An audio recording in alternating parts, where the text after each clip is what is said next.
حکم جو ہے انشاءاللہ اس پروگرام کے لیے محمد صادق صاحب مدنی اور محمد ثاقب صاحب سنابلی رہیں گے۔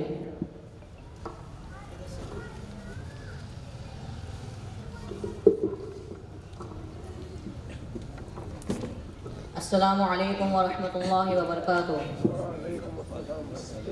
الحمد للہ رب العالمین والصلاة والسلام علی سید الانبیاء والمرسلین وعلی آلہ وصحبہ اجمعین، اما بعد۔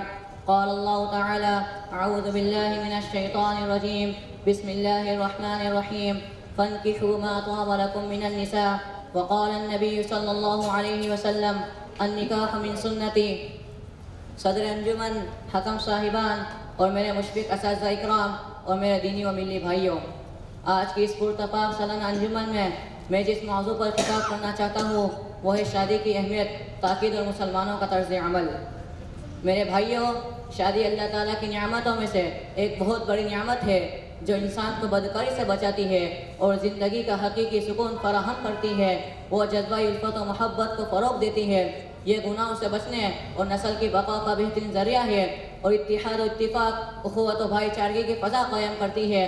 یہی وجہ ہے کہ اللہ تعالیٰ نے شادی کو مشروع قرار دیا ہے۔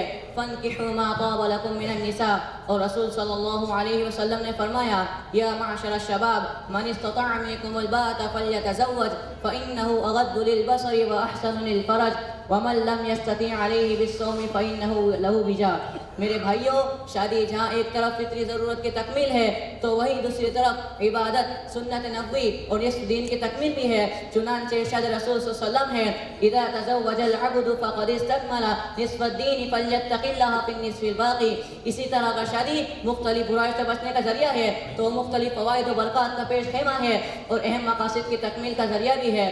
چنانچہ اللہ تعالیٰ نے شادی کو سکون و اطمینان کا ذریعہ قرار دیتے ہوئے فرمایا، وَمِنْ آیَاتِهِ أَنْ خَلَقَ لَكُم مِّنْ أَنفُسِكُمْ أَزْوَاجًا لِتَسْكُنُوا إِلَيْهَا وَجَعَلَ بَيْنَكُم مَّوَدَّةً وَرَحْمَةً، اور رسول صلی اللہ علیہ وسلم نے فرمایا، تزوجوا الودود الولود فإني مكاثر بكم الأمم، فرما کر نوجوانوں کو شادی کی ترغیب دی ہے۔ لیکن افسوس ہوتا ہے کہ نوجوان استطاعت کے باوجود، اچھی خاصی عمر گزارنے کے باوجود بھی شادی نہیں کرتے، اور صرف نوجوان ہی نہیں بلکہ والدین، سرپرست ان کے ذمہ دار ہے۔ آج لڑکیوں کی شادی کے لیے لڑکے کو منتخب کرنے میں ہمارا معیار بن گیا ہے کہ وہ کماتا کتنا ہے، کتنے بڑے مکان میں رہتا ہے، سرکاری نوکری اور ملازمت کرتا ہے کہ نہیں، اگر کرتا ہے تو پری آمدنی کتنی ہے۔ اس طرح ہم دولہے کی تلاش میں بیچاری لڑکیوں کی جوانی کے ارمانوں پر چھری چلاتے ہیں اور ان کو اپنے گھروں میں جوانی کی آگ میں چلنے پر مجبور کرتے ہیں، اور نتیجہ یہ ہوتا ہے کہ زنا جیسے گناہ کی طرف سے نظریں پھیر لی جاتی ہے، جبکہ ہونا تو یہ چاہیے تھا کہ ہم حدیث رسول صلی اللہ علیہ وسلم، اذا خطب احدكم من ترغون دینه وخلقه فزوجوه الا تفعلوا تكن فتنة في الارض وفساد كبير کے تحت دیندار و بااخلاق لڑکے کی تلاش کر کے ان کی شادی کرا دے تاکہ زمین پر فساد نہ ہو۔ نیز اللہ کے نبی صلی اللہ علیہ وسلم نے فرمایا، فاظفر بذات الدین، لہذا تم دینداری کو ترجیح دو۔ میرے بھائیوں، شادی کی اتنی تاکید، اہمیت و فضیلت کے باوجود جب ہم مسلم معاشرے پر نظر دوڑاتے ہیں تو خون کے آنسو بہانے پڑتے ہیں۔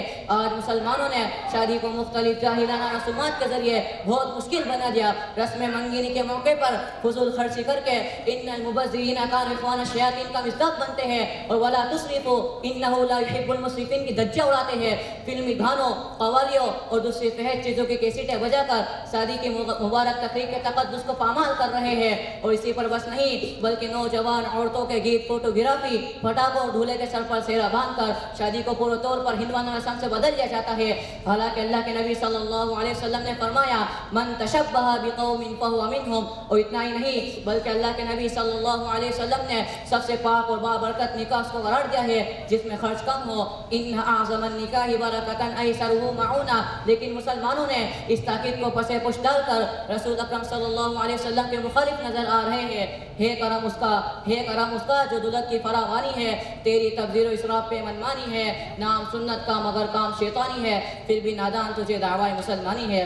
میرے بھائیوں، کلیجہ تو اس وقت منہ پاتا ہے جب جہیز کے سائل لڑکی والوں سے جہیز کا مطالبہ کرتے ہیں۔ آج اسی جہیز نے مسلم معاشرے کو جہنم بنا کر رکھ دیا، نہ جانے کتنی کنواروں کو بوڑھی بنا دیا، نہ جانے کتنی حسین و خوبصورت عورتوں کو صرف مال و دولت نہ ہونے کی وجہ سے مقید کر دیا، نہ جانے کتنے گھروں کو اجاڑا، کتنے گھروں کو نظر آتش کیا، اور اسی فتنہ جہیز کی وجہ سے نہ جانے کتنی لڑکیاں اپنے باپ کی غریبی لاچاری کو دیکھ کر ان کو شرمندگی و ندامت سے بچانے کی خاطر خودکشی کر لیتی ہے۔ سینکڑوں نئی نویلی دلہن اپنی پہلی ہی رات میں شعلوں کی نظر ہو جاتی ہے۔ اخباروں پر نظر ڈالے تو دردناک داستانیں اور روزانہ پیش آنے والے درجنوں دلسوز واقعات و حادثات آنکھوں کو اشکبار کر دینے کے لیے کافی ہے۔ آج ہم اسلام کے دعوے دار ہیں لیکن خود اسلام کے صاف و شفاف اور پرکشش چہرے پر قابل لعنت داغ بن چکے ہیں۔ آج دولت کی پجاری لڑکی سے نہیں بلکہ جہیز سے شادی کرتے ہیں۔ آج کے نوجوان جہیز کے بازار میں بک کر اسلامی قوانین کا جنازہ نکال رہے ہیں۔ پہلے دیکھا تھا بازاروں میں صنم بکتے تھے، آج کیوں شرم نہیں آتی کہ ہم بکتے ہیں؟ مسلمانوں تمہیں کیا ہو گیا ہے کہ تمہیں حدیث رسول صلی اللہ علیہ وسلم نہیں پتا؟ ان اعظم النکاح برکۃ ایسرہ معونۃ، اور پس پر بذات الدین یاد نہیں کہ تمہیں زابا صحابہ اکرام کی زندگی کا مطالعہ نہیں کہ تمہارے کانوں نے عبد الرحمن بن عوف کی شادی کا واقعہ نہیں سنا کہ تم نے ان کے الفاظ نہیں سنے؟ انی تزوجت امراۃ، ذرا ٹھنڈے دل سے سوچو ہم کہاں بھیگے جا رہے ہیں اور اسلامی تعلیمات سے بیگانہ ہو کر اپنی عاقبت کو کیوں خراب کر رہے ہو؟ رحم کرو ان جوان لڑکیوں پر جو اپنی جھوپڑیوں میں بیٹھ کر جوانی کی آگ میں جل کر دم توڑ رہی ہے۔ آخر میں اللہ تعالیٰ سے دعا ہے کہ اللہ تعالیٰ ہم سب کو سنت رسول صلی اللہ علیہ وسلم کے مطابق شادی کرنے کی توفیق عطا فرمائے۔ آمین، تقبل یا رب العالمین۔ السلام علیکم ورحمۃ اللہ وبرکاتہ۔